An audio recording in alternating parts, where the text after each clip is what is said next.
Assalamu alaikum wa rahmatullahi wa barakatuh and welcome back with a new video on a very new and unique topic. जी हाँ, आज का topic unique इसलिए है कि इसमें हम कुछ नया सीखने वाले हैं। हम अक्सर अपनी कॉन्वर्सेशन में इस तरह के जुमले इस्तेमाल करते हैं कि क्या तुम बाल कटवाने जा रहे हो? शाजिया को शादी पर कपड़े सिलवाने हैं। वो कान छिदवाना चाहती है। हम दावत पर बाहर से खाना बनवा रहे हैं। मैं तुम्हारा काम करवा दूंगा। ज़रा इन जुमलों पर गौर करिए और बताइए कि इसमें क्या यूनिक बात है। अगर आप इन जुमलों पर गौर करें तो आपको पता चलेगा कि इन जुमलों में सब्जेक्ट काम को खुद नहीं कर रहा बल्कि किसी से करवा रहा है। और ऐसे जुमलों के लिए हम गेट को कॉजेटिव वर्ब के तौर पर इस्तेमाल करते हैं। इस गेट को कॉजेटिव वर्ब के तौर पे कैसे इस्तेमाल किया जाता है, आइए इसको डेफिनेशन की मदद से सीख लेते हैं। When the subject causes an action to be done or to happen by somebody, यानी ऐसा कोई भी जुमला जिसमें आपको लगे कि सब्जेक्ट किसी काम को खुद नहीं कर रहा बल्कि किसी और से करवा रहा है। मसलन आपकी स्क्रीन पर दो जुमले लिखे हुए हैं, मैं गाड़ी ठीक करता हूँ और मैं गाड़ी ठीक करवाता हूँ। ज़रा गौर करें कि इन दो जुमलों में फ़र्क क्या है। जी हाँ, पहले जुमले में गाड़ी ठीक करने का काम मैं खुद कर रहा हूँ, जबकि दूसरे जुमले में गाड़ी ठीक करने का काम मैं खुद नहीं कर रहा बल्कि किसी से करवा रहा हूँ। तो पहला जुमला सिंपल सेंटेंस कहलाएगा और इसकी इंग्लिश होगी आई रिपेयर द कार, जबकि दूसरा जुमला कॉजेटिव गेट के साथ इस्तेमाल किया जाएगा, I get the car repaired. दोनों जुमलों के फ़र्क को हम यूं समझ लेते हैं कि जब भी हमें सब्जेक्ट खुद काम करता हुआ दिखाई देगा या हमें लगेगा कि इस जुमले में सब्जेक्ट खुद काम कर रहा है तो हम उस जुमले को सिंपल सेंटेंस बनाएंगे। और अगर हमें लगेगा कि सब्जेक्ट खुद काम नहीं कर रहा बल्कि किसी से काम करवा रहा है तो उसको हम गेट एज कॉजेटिव वर्ब के साथ इस्तेमाल करेंगे। आइए इसका फॉर्मूला सीख लेते हैं कि गेट एज कॉजेटिव वर्ब को जुमलों में इस्तेमाल कैसे किया जाता है। आपके सामने जो फॉर्मूला लिखा हुआ है उसमें हम सबसे पहले सब्जेक्ट का इस्तेमाल करते हैं और आपको पता है कि सब्जेक्ट आई, वी, यू, दे और ही, शी, इट कुछ भी हो सकता है।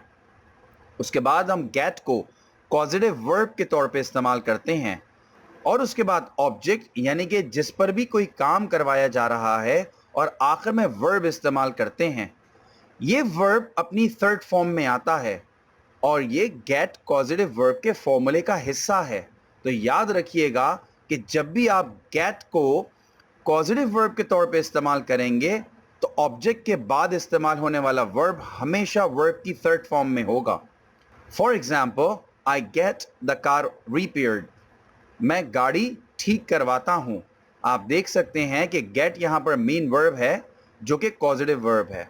द कार वो ऑब्जेक्ट है जिस पर काम करवाया जा रहा है और ठीक करवाने के लिए हमने रिपेयर की थर्ड फॉर्म इस्तेमाल की, रिपेयर्ड। आइए कुछ और सेंटेंसेस की मदद से सिंपल सेंटेंस और गेट कॉजेटिव सेंटेंस के दरमियान फ़र्क को समझ लेते हैं। आपकी स्क्रीन पर दो सेंटेंसेस रिटन हैं, सारा फैशल करती है और सारा फैशल करवाती है। इन दोनों जुमलों में वही फ़र्क है जो सिंपल और कॉजेटिव वर्ब का फ़र्क है। सारा फैशल करती है तो ये काम खुद कर रही है, तो इसकी इंग्लिश होगी सारा डज फैशल, जबकि सारा फैशल करवाती है यानी फैशल करने का काम वो खुद नहीं कर रही बल्कि करवा रही है, तो हम यहाँ पर इसको गेट कॉजेटिव में इस्तेमाल करेंगे, सारा गेट्स फैशल डन। देखें यहाँ पर डन थर्ड फॉर्म में इस्तेमाल किया गया है। नेक्स्ट एग्जाम्पल देखें, मैंने पेट्रोल डाला। आपको क्या लगता है कि इसमें जो मैं है वो काम को खुद कर रहा है या किसी से करवा रहा है? जी हाँ, पेट्रोल डालने का काम मैंने खुद किया, तो ये सिंपल सेंटेंस है और इसकी इंग्लिश होगी आई फिल्ड द पेट्रोल। जबकि इस जुमले को ज़रा देखिए, मैंने पेट्रोल डलवाया, यहाँ मैंने काम खुद नहीं किया बल्कि किसी से करवाया, तो इसकी इंग्लिश होगी I got the petrol field.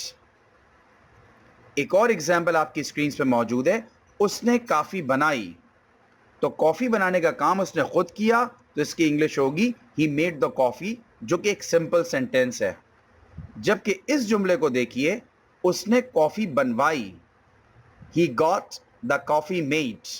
یہاں اس نے کام کافی بنانے کا خود نہیں کیا بلکہ کروایا. Let's go through some more examples. تم بائک ٹھیک کر رہے تھے، اس کا مطلب تم ایک کام خود کر رہے تھے، تو یہ سمپل سینٹینس ہے اور اس کی انگلش ہوگی you were repairing the bike. جبکہ اس جملے کو دیکھیے، تم بائک ٹھیک کروا رہے تھے، یہ ہے کازیٹیو سینٹینس اور اس کی انگلش ہوگی you were getting the bike repaired. Rabia کپڑے سی رہی تھی، چونکہ اس میں کام رابعہ خود کر رہی تھی تو یہ سمپل سینٹینس ہے اور اس کی انگلش ہوگی Rabia was stitching the clothes. اس جملے کو دیکھیے، رابعہ کپڑے سلوا رہی تھی، اب رابعہ خود کام نہیں کر رہی تھی بلکہ کام کروا رہی تھی، یہ ہے کازیٹیو سینٹینس اور اس کی انگلش ہوگی Rabia was getting the clothes stitched. وہ بال کٹوا رہا ہے. ذرا غور کر کے بتائیے کہ اس میں وہ کام کو خود کر رہا ہے یا کسی سے کروا رہا ہے؟ جی ہاں، اس جملے میں وہ کسی سے کام کروا رہا ہے، وہ تو خود بیٹھا ہوا ہے، بال اس کے کوئی اور کاٹ رہا ہے تو وہ بال کٹوا رہا ہے، اس کی انگلش ہوگی he is getting the hair cut. ایک اور سینٹینس کو دیکھیے، ہم نے بریانی منگوائی تھی. ہم خود بریانی لے کر آئے تھے یا ہم نے کسی کو کہا تھا لے کر آنے کے لیے؟ جی ہاں، یہ بھی کازیٹیو سینٹینس ہے اور اس کی انگلش ہوگی we got the biryani brought. برنگ کی تھرڈ فارم براٹ. ٹھیک ہے، حالانکہ اس جملے کو یعنی کہ منگوانے کو، کوئی بھی چیز منگوانے کے لیے ہم سمپل سینٹینس بھی یوز کر سکتے ہیں جو کہ وی آرڈرڈ دا بریانی. آرڈر کا ایک مطلب منگوانا بھی ہوتا ہے. ٹھیک ہے، اب اس جملے کو دیکھیے، یہ گھر میرے والد نے تعمیر کروایا تھا. یہ جملہ آپ کو سمپل سینٹینس لگ رہا ہے یا پازیٹیو سینٹینس لگ رہا ہے؟ جی ہاں، یہ جملہ بھی پازیٹیو سینٹینس ہے اور اس کی انگلش ہوگی My father got this house constructed. سارا کپڑے دھلوا رہی تھی. جی ہاں، یہ بھی ایک پازیٹیو سینٹینس ہے اور اس کی انگلش ہوگی سارا was getting the clothes washed. لڑکیاں عید پر مہندی لگواتی ہیں. جی ہاں، یہ بھی ایک پازیٹیو سینٹینس ہے اور اس کی انگلش ہوگی Girls get the henna applied on Eid. Last but not the least. آخری جملہ آپ کی اسکرینز پہ موجود ہے. لوگ اپنی گاڑیوں کی انشورنس کرواتے ہیں. People get their cars insured. My brothers and sisters, I hope and believe that you people have understood this topic of get as causative verb. اگر آپ یہ ٹاپک سمجھ چکے ہیں تو ذرا ان جملوں کو انگلش میں ٹرانسلیٹ کر کے کامنٹ باکس میں کامنٹ کریے. I will give you my feedback, and if you have liked this video and topic, you must share this topic with your friends and family. Inshallah, we will meet again in another informative video. Till then, take very good care of yourselves and remember me in your prayers. Assalamu alaikum wa rahmatullahi wa barakatuh.